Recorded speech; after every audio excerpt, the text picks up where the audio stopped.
Todos aqueles que estão aqui, os estudantes de gnose, aqueles que vão assistir esse vídeo, todos que possuem um anelo pelo conhecimento, todos aqueles que são ávidos por buscar sabedoria, o meu muito bom dia a todos.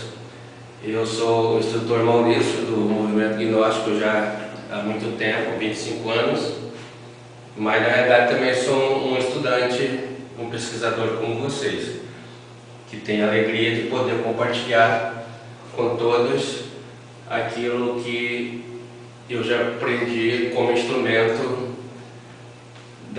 do conhecimento passado do Venerável Mestre Samael, do Venerável Mestre Sabulu, Jesus Cristo e todos os mestres da Loja Branca que nos legaram um ensinamento muito profundo, ensinamento gnóstico voltado para a nossa consciência. Bem, os 3 fatores de evolução da consciência é uma sintetização do Venerável Mestre Samael dos 10 mandamentos. Então, na doutrina gnóstica, a gente não vai estar falando em cumprimento dos 10 mandamentos, porque eles estão dissolvidos, sintetizados nos 3 fatores de evolução da consciência. Então a gente fala em 3 fatores de evolução da consciência. Mas o próprio Venerável Mestre Samael dizia: quem cumpre os 10 mandamentos também faz os 3 fatores de evolução da consciência, que na verdade é a mesma coisa com outro nome. Muito bem. Então, quais são os 3 fatores de evolução da consciência? Essa pergunta nós vamos responder, é o objetivo nesta conferência de hoje. Bem, em primeiro lugar, vamos analisar essa palavra evolução. Evolução. Então, a gente tem as palavras evoluir e a sua oposta, que é involuir. Então, revolução é sair desse eixo da evolução e também da involução. Por que isso? Porque tanto a evolução quanto a evolução são 2 leis, processo natural da natureza, que interferem em tudo, mas elas são mecânicas. Elas vão agir em todos nós, né? Toda a natureza de forma mecânica, automática, não necessita da nossa interferência. E a revolução, sim, a gente provoca o movimento, né? Comandado pela nossa consciência. Então vamos pegar, por exemplo, a revolução que o pessoal diz, a revolução de 1964. Na realidade, o que houve ali foi uma expropriação de conhecimento da massa trabalhadora brasileira, que o sistema notou que em 1964 o conhecimento da massa de trabalhadores era muito alta, inclusive aqui em Santos, começou por aqui.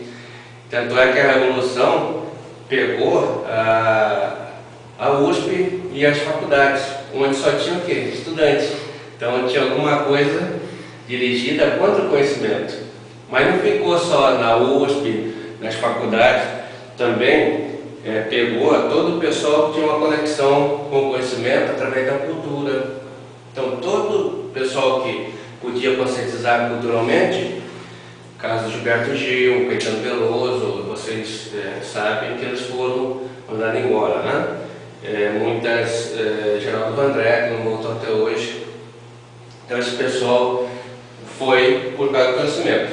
Então não foi a revolução, que uma revolução na verdade significa rompimento com o passado e também até para o futuro, né? Isso é revolução. O que houve na verdade foi uma reforma, aquilo que se chama de revolução no caso de 1964, que vocês não eram nascidos, né? Foi uma reforma para expropriar então o conhecimento da classe trabalhadora, e a gente está, desde essa época para cá, o conhecimento hoje no ano de 2009, ele é muito mais baixo. O conhecimento que a classe trabalhadora detém é muito mais baixo que em 1964.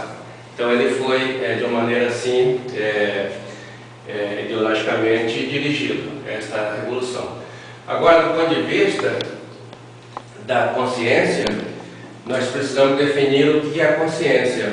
Então, nós temos que consciência, o que seria então consciência, né?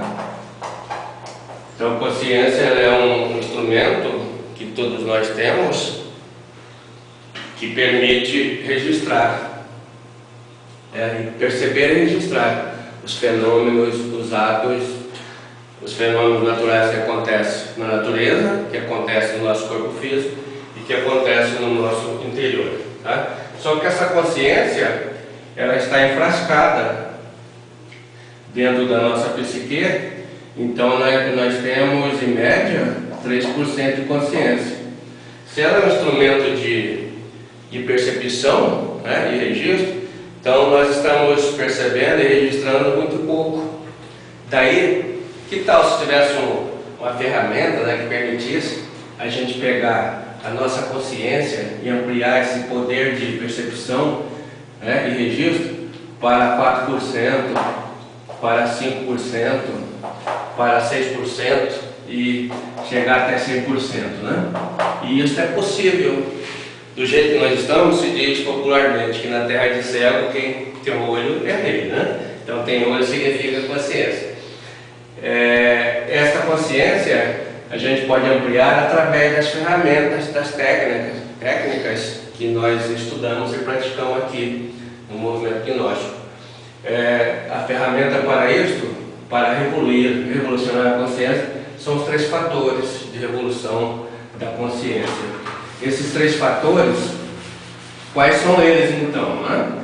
Então nós temos o primeiro fator, que é o morrer.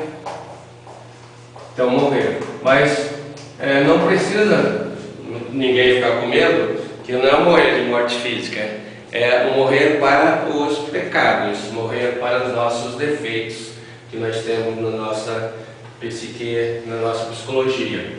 O segundo fator está na própria lei de conservação da energia, teorema da conservação da energia Lavoisier, que diz: natureza nada se cria, nada se perde, tudo se transforma.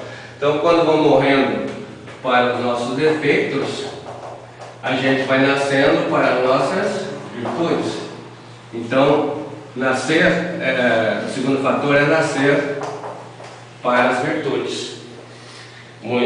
Como isso assim? Se a gente percebe, através da autoobservação, que tem um eu de aversão, de ira por alguma determinada coisa, determinada pessoa, aquilo nos traz irritação, nos traz desassossego, quando a gente aplica a técnica de morte, primeiro fator, se fizer essa morte desse defeito, nasce o contrário da ira, do ódio, né? É o amor, e o contrário do desassossego, do encontro, é a paz, a serenidade, e assim a pessoa vai construindo suas virtudes. Muito bem. O terceiro fator é que nós chamamos de sacrifício pela humanidade. Sacrifício pela humanidade consiste em levar o ensinamento para todos os seres humanos, para o maior número possível da massa, gratuitamente, sem sacrificá-lo. Como Jesus passou para os seus discípulos, né? Eu vou embora, vou morrer, mas vocês vão ficar. Então, ides vós e pregai-vos o Evangelho. Dai de graça aquilo que de graça receberam. Então, tem que ser gratuitamente. Tanto é que isso é chamado de sacro ofício. Então, quando nós cobramos por algum ensinamento, a gente não está sacrificando, já recebendo em troca, né? Então, sacrificar é trabalhar gratuitamente a favor do nosso semelhante, sem esperar nada em troca. A única coisa que nós sentimos no momento ao fazer isto, que é o amor. Sem amor não conseguimos trabalhar nem por a gente mesmo. Então, esses 3 fatores são as ferramentas, né? Se constitui a ferramenta para fazer essa revolução da consciência. E um depende do outro. A gente diz que eles são interdependentes. A gente fazendo